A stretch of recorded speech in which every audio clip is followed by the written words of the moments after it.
Hey there trainers, welcome back to the channel. Alakaham here with some more Pokemon video magic. And for the video that I'm going to share with you today, I'm going to be running through some of my battles in the Open Great League featuring Tropius.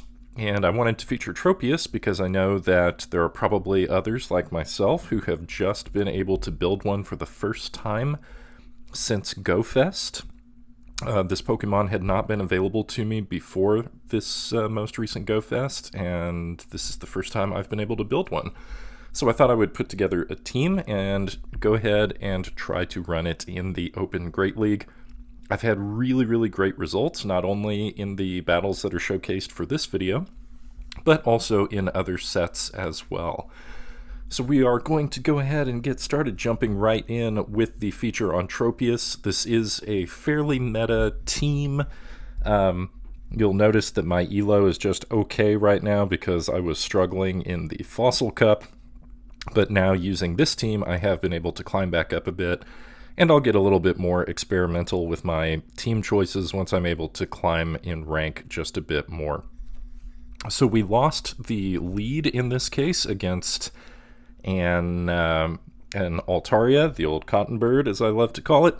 And Altaria can do pretty well with the sky attacks against Tropius, which is weak to flying type moves because of its grass typing. Tropius is pretty bulky and it can do okay against Altaria, but I had two much better answers in the back, so I safe swapped into the Galarian Stunfisk. And actually my opponent brings in a Pokemon that is very new to Pokemon Go here as well, Golisopod, and I am able to get both shields because those rock slides can do a lot of damage there. I don't mind, in this case, losing switch advantage and just taking shield advantage, because even against the Altaria, I know that my Tropius can actually do okay as long as it has an energy or shield advantage, or ideally both. So I'm going to go ahead and build up a little bit of extra energy. I'm going to go ahead and throw the Arial Ace. Couldn't remember the name of that move for a sec. It's a very, okay charge move. Leaf Blade is definitely the better move, but besides Leaf Blade, there's not a lot that's just like a really great stab move for Tropius, so we do what we can with that extra move there. For whatever reason, my opponent is staying in against the Azumarill, which makes me think they do not want to see the Azumarill in the back. So I did farm up a little bit of extra energy. That way I could come in locked and loaded against the opponent here. I am stretching, trying to get to that Hydro Pump because I know that that's going to KO. But my opponent gets to a move. It was a Psyshock, and that does neutral damage, but not enough neutral damage to take out the very bulky Azumarill here. So we are able to close out the game with that Hydro Pump, dealing big, super effective damage against the Kanto Ninetales. But definitely kudos to my opponent on their team composition and selections. Like, they had Golisopod and Kanto Ninetales. That was a very cool team, and I was really excited to see it. So that was a fun game, and we will hop into the next one, leading Tropius into Toxicroak. So this is a fairly good matchup for Tropius. We can do super effective damage with our fast move, the Air Slashes, and we can threaten super effective damage with the charge move, although in this case I'm just going to bait with a Leaf Blade. Unfortunately, my opponent called it, so that means I'm... okay, well, I was thinking about shielding, but I guess I decided not to there, and that worked out fine because we apparently do survive at least one Sludge Bomb. I was a little slow to click that Leaf Blade. If I would have tapped it as soon as the, big fighting thing came in, then I probably could have got that move off. But that's okay. My opponent used the Obstagoon. There we go. I was like, Skunk Warrior? What is this thing's name? Obstagoon. Haven't played with it in a while. Probably should. It's a very good Pokemon. Obstagoon built up the extra energy and then swapped out of what was a bad matchup for it and switched into the Ariados and maintaining switch advantage here was really, really important for me because Ariados does extremely well against Azumarill. So I know that Azumarill can close this game as long as I keep it relatively healthy. And this means that I just need to focus on taking out this Ariados. I'm trying to match the shielding situation with my opponent, so they used a shield there, and now they're switching into the old Goon. And I'm going to go ahead and shield because they built up a lot of energy, and yeah, we do correctly shield the Gunk Shot. If it ever seems like somebody is using an Obstagoon and they have built up to like 3 Night Slashes or whatever, that's usually a good sign that they are going to throw Hyper Beam or Gunk Shot. And there are very few things that really want to see either of those moves. So in this case, our win con is now with the Galarian Stunfisk using those super effective Rock Slides. I'll go ahead and throw moves here just to either try and get shields or chip damage from the Ariados, even though this is a losing matchup for Azumarill.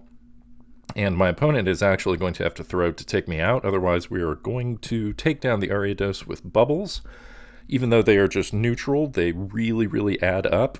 And then I should be able to come in and I'll shield just for safety here, but I think we were in a pretty good spot.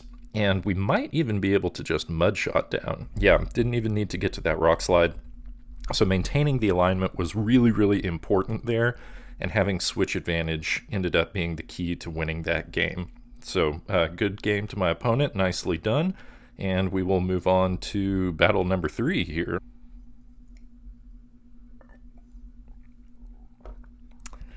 Gonna get some coffee in me there. All right. Okay, so this is a pretty decent matchup. We have Tropius into Azumarill. My opponent immediately swapped out into a Talonflame, and so I am going to respond with Galarian Stunfisk. The reason that I did this is because I was thinking we would spam out Rock Slides pretty fast, but retrospectively, we probably should have swapped into the Azu, but that's, anyway, what happened is what happened. So I swapped into the G-Fisk, which is my regularly designated safe swap, and my opponent actually makes a mistake there. They threw a Brave Bird, and I'm not sure why. And had I known it was a Brave Bird, obviously I just would have let it through because Brave Bird is not going to do very much damage to the Stunfisk. But now we are kind of down on shields. But my opponent also is out of shields, and they just weakened themselves by using the Brave Bird. So they may have, misclicked or did a panic click or something like that. But ultimately, we were able to outpace with those Rock Slides, and then my opponent brings the Azumarill back in. I'm going to try and reach this Earthquake. Oh, yeah, and okay, and I got it there. So something going well for us. Okay, so I land the Earthquake, not too bad, and I think I come in with the Tropius here, even though we really have to watch out for Ice Beams. One Ice Beam isn't going to take us out, but... Oh, okay, so I did bring in the Azumarill to absorb some damage, and they go with a Play Rough. So I don't know now if they're running Play Rough Ice Beam or Play Rough Hydro Pump. Either way, it's alright. My opponent brings in a Unova Stunfisk. So the U-Fisk is actually weak against Grass-type moves as well, so my opponent was ABA weak to Grass, so that worked out really well for us in using the Tropius. There's actually quite a few Pokemon in the Great League meta that either take neutral or super effective damage from Grass types, so Tropius is a pretty good addition to the old Open Great League arsenal if folks were able to get a Tropius during the Go Fest this year. So we are able to take out the U-Fisk and build up a little bit of extra energy, which is really nice, and my opponent brings back the Azumarill. We're going to be able to Leaf Blade them, not quite able to take them out, but one more. Air Slash is essentially able to do it. So again, good game to my opponent. And that is going to take us into, I think this is game 4. even though we made sort of a mistake there bringing in the Stunfisk instead of the Azumarill versus the Talonflame, it ended up working out okay. So this time we have Tropius into another Azumarill. Not too bad, not too bad. Again, we have to watch out for Ice Beam, but I can tank at least one. My opponent is staying in, which tells me that they probably do have Ice Beam. Fortunately, we will outpace them with the Leaf Blades. Unfortunately, Leaf Blades are not as threatening to the very bulky Azumarill as Ice Beams are against Tropius. Now, Tropius is not just a complete lightweight. It can definitely tank a move. As you saw with the Ice Beam, that was double super effective. We did survive, but it certainly did a lot more damage than the Leaf Blade did to the Azumarill, and my opponent tries to swap out to come in with their own G-Fisk and start getting ahead on energy. So it looks like my opponent's team is actually very similar to my own. Fortunately, we have been able to maintain switch advantage here because my opponent decided to swap out first.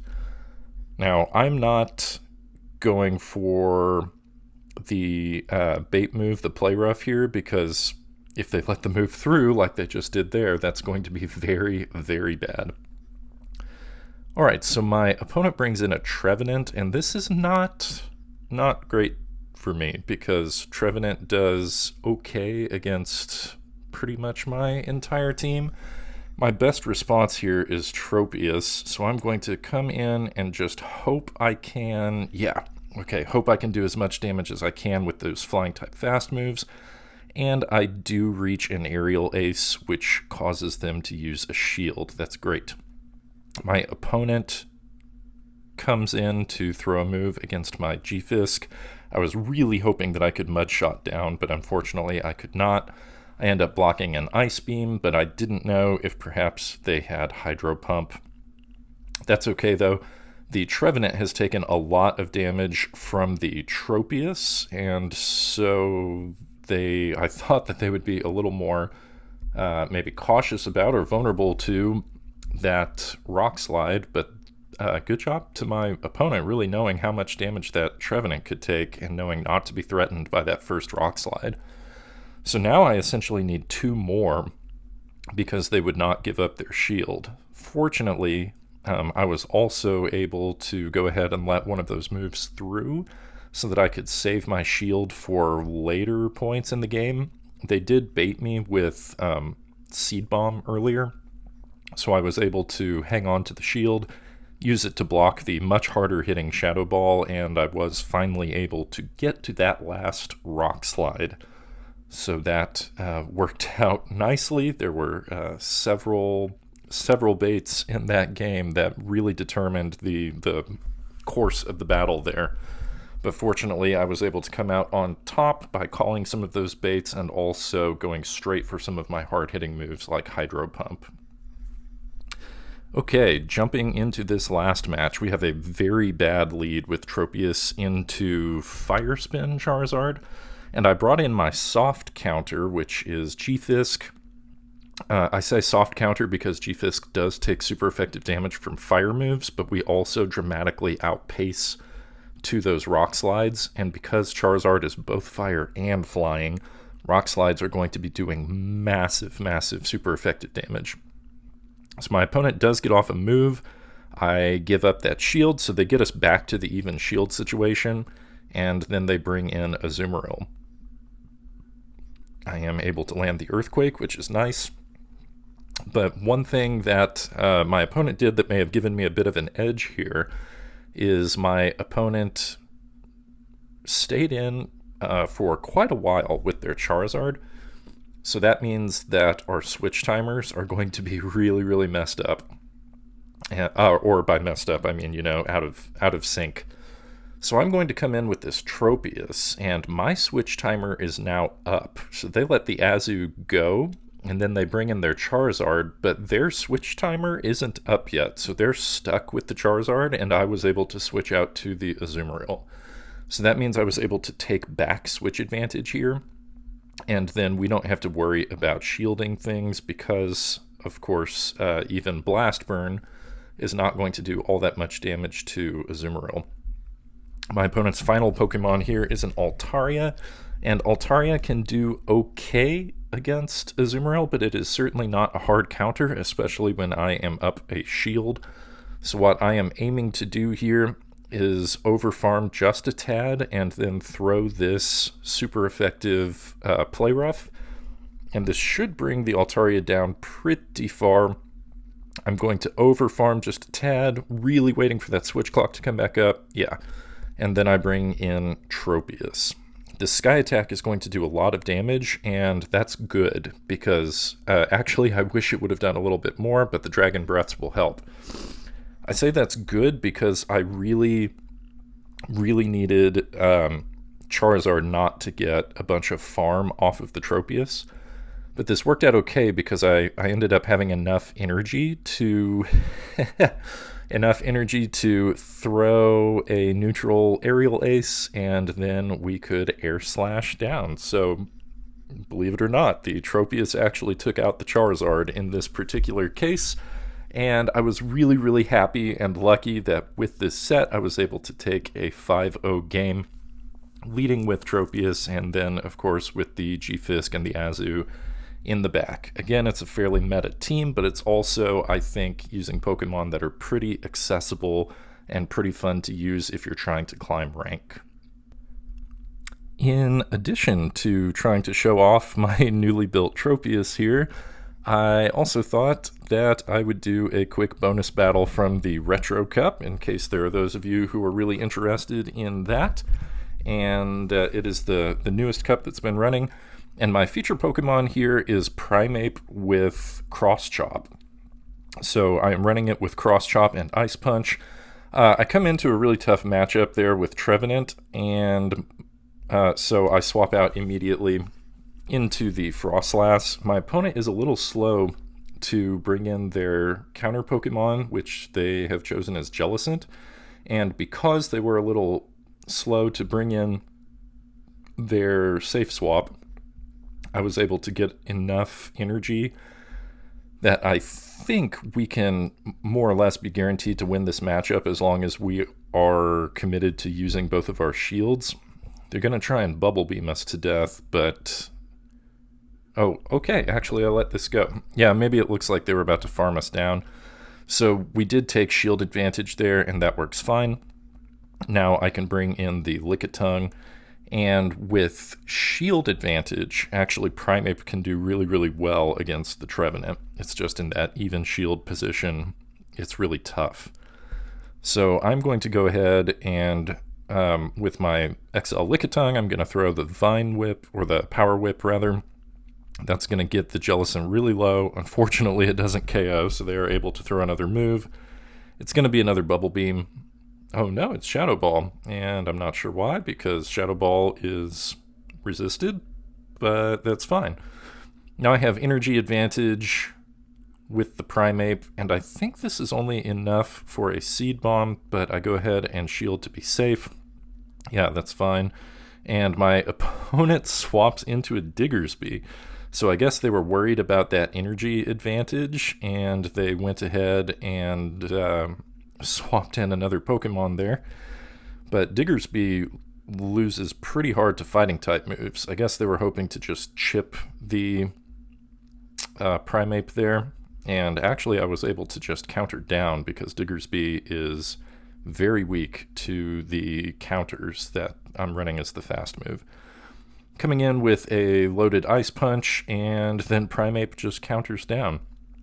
So Primeape with Cross Chop is also pretty fun. Cross Chop is another move that was just recently made available to trainers, and I think it's pretty fun. I think it's an improvement on the character. You definitely get to it faster than you would with Close Combat, which is the regularly available move. So I definitely recommend it, and I hope you enjoyed that bonus battle with my shiny legacy move, Primeape. And this is all I had for you today, trainers. I hope that you were able to get a Tropius of your own, that you've been enjoying it, and that you are having fun in the Open Great League and or the Retro Cup. If you have teams that are working well for you, I would love for you to share with me in the comments. If you enjoyed the video, please go ahead and give it a like. Regardless, I will be making more video content for you soon, and I'll talk to you next time, trainers.